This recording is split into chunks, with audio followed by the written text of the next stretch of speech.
সরসজ্জার ওপর শুয়ে আছেন মহাবীর ভীষ্ম পিতামহ। চারদিকে তীরবিদ্ধ শরীর, তবুও মুখে নেই যন্ত্রণার ছাপ। কারণ তিনি মৃত্যুর অপেক্ষায় আছেন নিজের ইচ্ছায়। কুরুক্ষেত্রের যুদ্ধ তখনও চলছে, কিন্তু ভীষ্মের চারপাশে এক অদ্ভুত নীরবতা। পাণ্ডব ও কৌরব উভয় পক্ষই শ্রদ্ধায় নত। গঙ্গার আবির্ভাব। ভীষ্ম তৃষ্ণায় কাতর হলে অর্জুন ভূমিতে তীর ছুঁড়লেন। তৎক্ষণাৎ ভূমি ফুঁড়ে বেরিয়ে এল পবিত্র গঙ্গাজল। ভীষ্ম বুঝলেন এটি তার মা গঙ্গাদেবীর আশীর্বাদ। যুধিষ্ঠিরের সংশয়।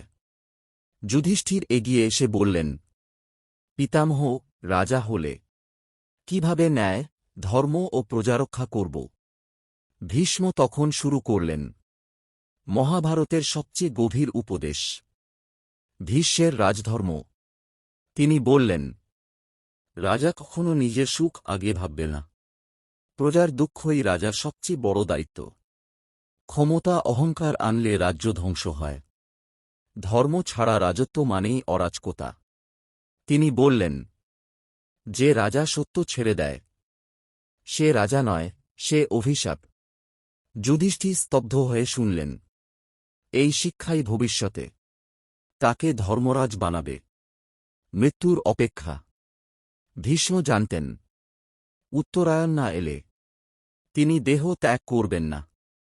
তাই সরসজ্জায় শুয়ে তিনি অপেক্ষা করতে লাগলেন সময় আসার। তার চোখে তখন শান্তি। কারণ তিনি জানতেন কুরু বংশের ইতিহাস তার মাধ্যমেই সম্পূর্ণ হল। ভীষ্ম পিতামহ সরসজ্জায় শায়িত হওয়ার পর কৌরব শিবির শোক ও আতঙ্কে ভরে গেল। দুর্যোধন বুঝে গেল এখন যুদ্ধ জিততে হলে একজন কঠোর, নিঃসংকোচ সেনানায়ক দরকার। দ্রোণাচার্যের দায়িত্ব। সবার সম্মতিতে গুরু দ্রোণাচার্য কৌরব সেনার সেনাপতি হলেন। তিনি অস্ত্রবিদ্যায় অপ্রতিদ্বন্দ্বী, কিন্তু হৃদয়ের এক কোণে পাণ্ডবদের প্রতি স্নেহ রয়ে গেল।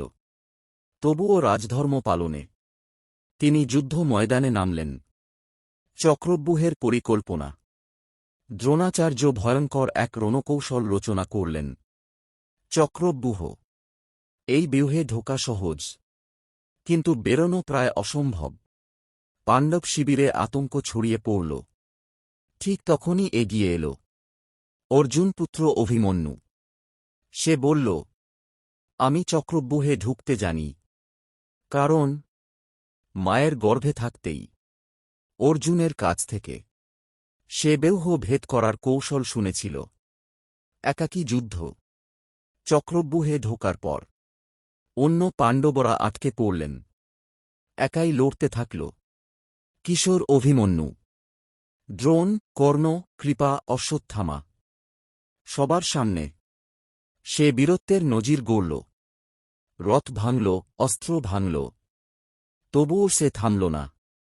শেষে কৌরবরা সব নীতি ভেঙে একসঙ্গে আক্রমণ করল। নিরস্ত্র অবস্থায় অভিমন্যুকে হত্যা করা হল। আকাশ কেঁপে উঠল। প্রতিশোধের আগুন। এই সংবাদ পেয়ে অর্জুন প্রতিজ্ঞা করলেন, আগামী সূর্যাস্তের আগে জয়দ্রথকে বধ না করতে পারলে আমি নিজেই অগ্নিতে প্রবেশ করব। সমগ্র কুরুক্ষেত্র স্তব্ধ হয়ে গেল। দুর্যোধন বুঝে গেল জয়দ্রথ বাঁচলেই অর্জুন আত্মবিনাশ করবে। তাই জয়দ্রথকে 7 স্তরের ব্যূহে লুকিয়ে রাখা হল। দ্রোণাচার্য, কর্ণ, কৃপা, অশ্বত্থামা সবাই মিলেই অর্জুনকে থামানোর চেষ্টা করলেন। শ্রীকৃষ্ণ রথ চালাচ্ছিলেন। যেদিকে রথ যায় সেদিকেই শত্রুর সারি ভেঙে পড়ে। অর্জুন একা হাজারো যোদ্ধাকে পরাস্ত করলেন। দিন শেষের পথে। সূর্য প্রায় অস্ত যাচ্ছে। দুর্যোধন আনন্দে চিৎকার করে উঠল, অর্জুন হেরে গেছে।